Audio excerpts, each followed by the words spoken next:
worst.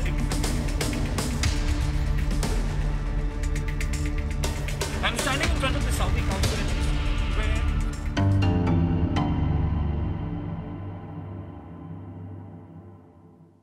I'm joined by Egemen Barış, former member of parliament from Istanbul, also a minister for European Union and a special negotiator on behalf of Turkey. Sir, thank you so much for joining me in this conversation for WION. And let me begin this interview by asking you, what is the significance of the meeting which is going to be held between the Saudi prosecutor and the Turkish prosecutor in context of the Jamal Khashoggi's murder? Well, first of all, Mr. Khashoggi was killed, as far as we know, in a very heinous, barbaric way at a diplomatic property. According to the Diplomatic Convention of Vienna, such rules about jurisdiction apply. So, yes, it is considered a Saudi land. However, it needs to respect and obey the rules and laws of the country that it belongs to, which is Turkey. So it makes a very complicated investigation for both sides, but this is not a matter between Turkey and Saudi Arabia. This is a human rights issue. This is about freedom of press. This is about human life. A journalist was killed hoping to get papers so he could get married in the consulate general of his own country. You don't go to consulates with fears. You don't go to consulates or diplomatic missions, embassies with suspicions. You go there to be assisted, not to be killed. So we all need to find out why he was killed, how he was killed, when he was killed, with whose instruction was he killed, and most importantly, where are his remains? Where's the body? You know, they have been accepting certain facts of the case established by Turkey earlier in the day with great reticence. You know, first it was a killing, then it was an operation gone wrong, then it was about the fact that yes, it was premeditated.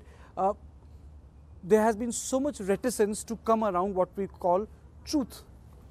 Well, we also know for a fact that Saudi Arabia in the beginning declined to accept any responsibility. First, their position was he came in, he finished his procedure, and he left the consulate.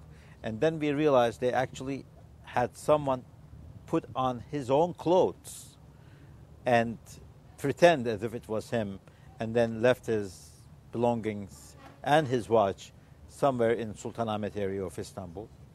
Later on, that they accepted that it was a killing, that he was actually dead.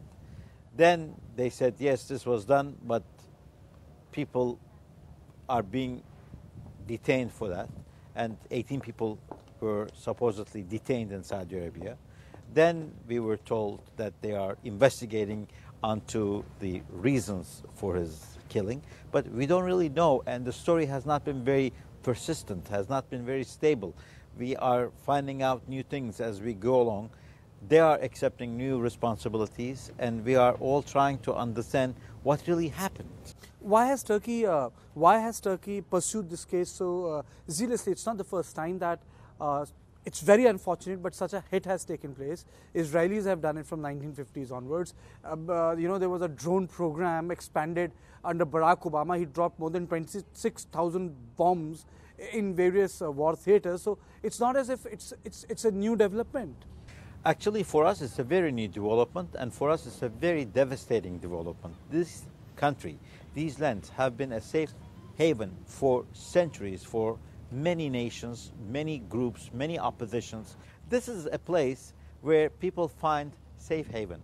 This is a place when Saddam was gassing the Kurds into death, they all went into the Turkish lands for refuge. Today, as we speak, we have 3.5 million Syrians in Turkey who have found a safe haven. We have more than 500,000 Iraqis who have fled the war and the bloodshed in their own country. This is not a country to get killed. This is a country to find protection, to find stability, to find peace. And for us, someone being killed in our own country, but in his own country's diplomatic mission, is really devastating. What's the geopolitical consequence of this killing, and specifically in context of Saudi Arabia? What are your observations? Well, there are many opposition groups in many different countries. We have very important and good relations with Saudi Arabia. It's a very important country for Turks and for Muslims around the world. This is where the holy sites of Islam are located. So we prioritize having good relations with Saudi Arabia, but we don't want this incident to turn into a conflict situation between Turkey and Saudi Arabia. But just because Saudi Arabia is an important country for us doesn't mean everybody in Saudi Arabia can get out of the jail-free card. Everyone, no matter where they are, have to accept responsibilities for their actions, and if they are wrong actions, they have to be punished for it, and they have to be prosecuted for it. Without any prosecution, we cannot claim anyone is guilty or anyone is innocent. So we have to find out what really happened. But wouldn't you agree, under the new dispensation in Saudi Arabia, you have a war theater in Yemen, you have a different politics in Qatar, you have a different take of the regime in Syria, and I really don't think that Turkey shares the same vision or the view. Turkey and Saudi Arabia might differ on different political issues. They might agree on some others, but that doesn't mean anyone has to be killed or anyone's killing has to be covered. If I know President Erdogan, and I've spent 17 years working closely with him, I know he will not let this issue to be covered up. You mentioned the president's name. Why? What makes him pursue this case so closely on an everyday basis? Now, this is an important issue. This is a diplomatic crisis. This is also a very important humanitarian issue. When you think of Erdogan, you have to realize the guy himself was imprisoned for reciting a poem which was in the textbooks of this country. So he knows how wrongful prosecution can harm individuals and their image, and he has been fighting for enhanced democracy in this country. You might not agree with him on everything he does.